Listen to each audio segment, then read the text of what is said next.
Alright, fam.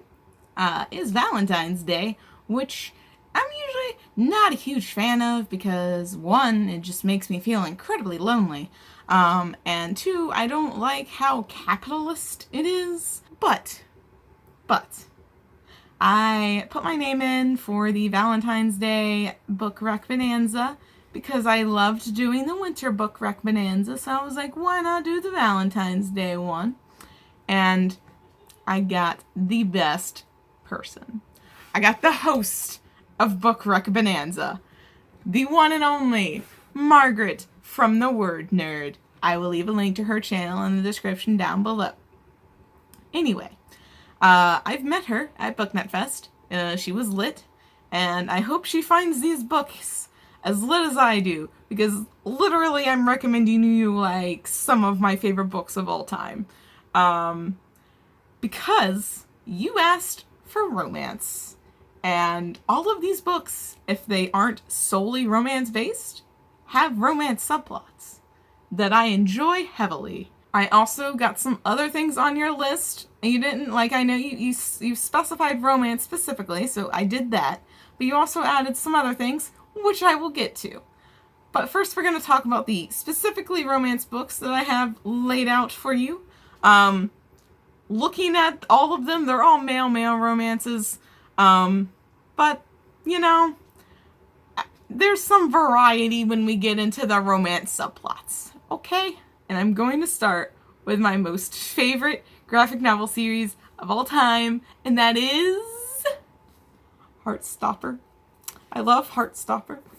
This is the first volume. This is the second volume. They're both fucking excellent. And I've even read more of it online because, did you know, you can read Heartstopper online through Tapas or Tumblr. Both of them also have apps, so you can read it on your phone. So anyway, Heartstopper is fantastic.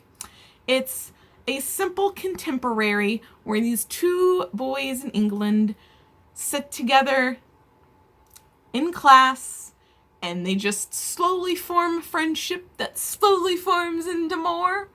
And this book is about dealing with your sexuality and coming to terms with it. And this is just, it's so great. I love it so much. It's so pure. So anyway, read Heartstopper.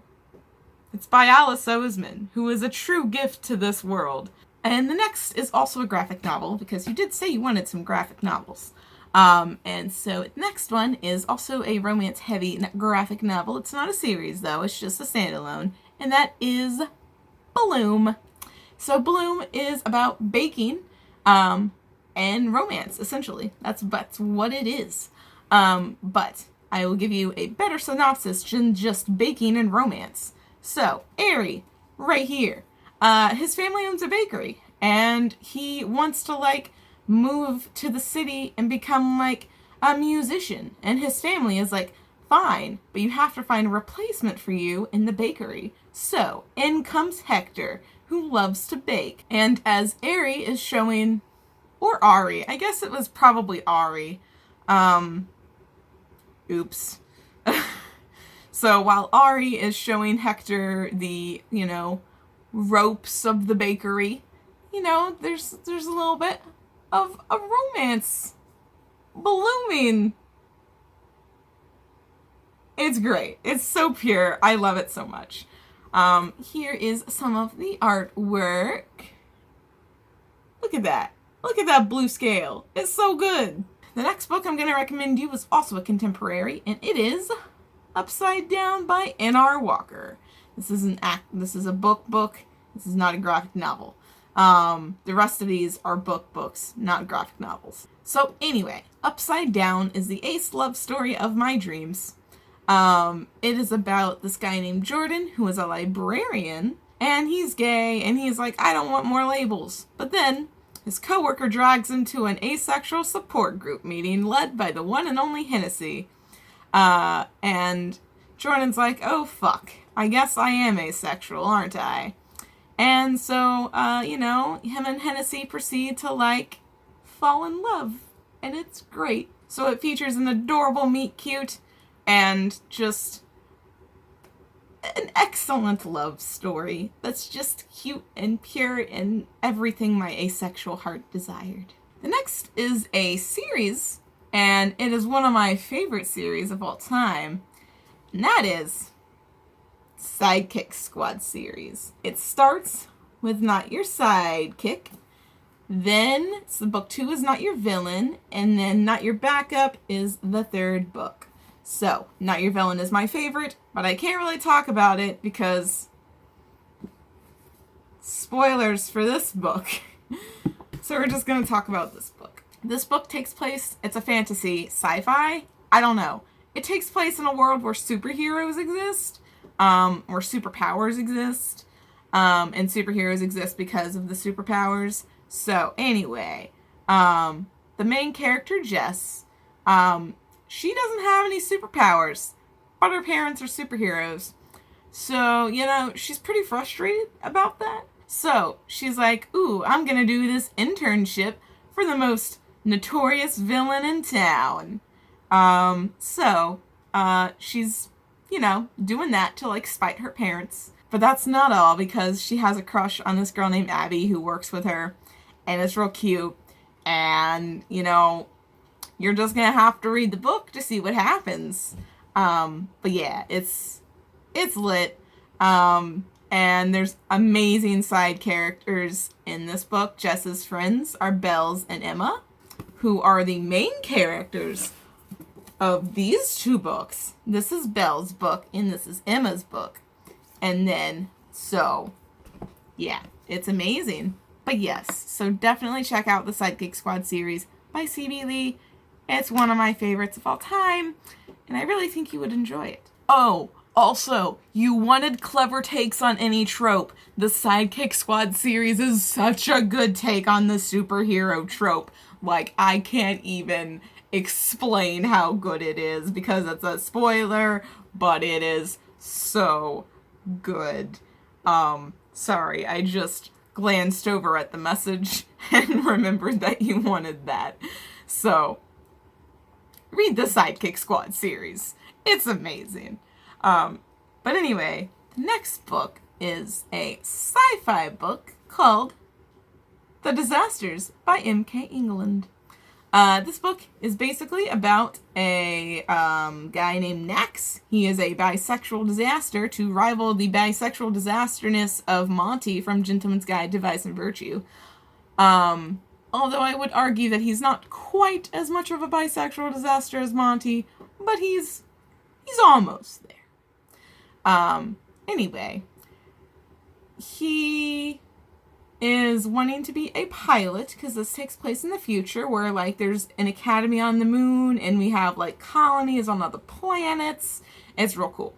And so anyway, he wants to be a pilot, so he goes to this academy to, like, train for it, but he washes out. So Nax washes out, and him and 3 other people are the only ones to survive a terrorist attack on the academy.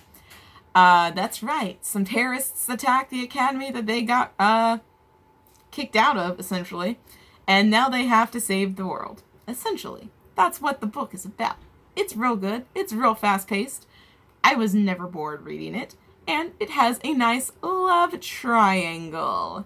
Now, I'm not a big fan of love triangles. Usually, it's obvious who the person is going to end up with. It's not clear who he's going to end up with, and honestly, I would have been fine if he ended up with either character, because that's how great this love triangle is. It's the only love triangle I will accept, and it is fantastic.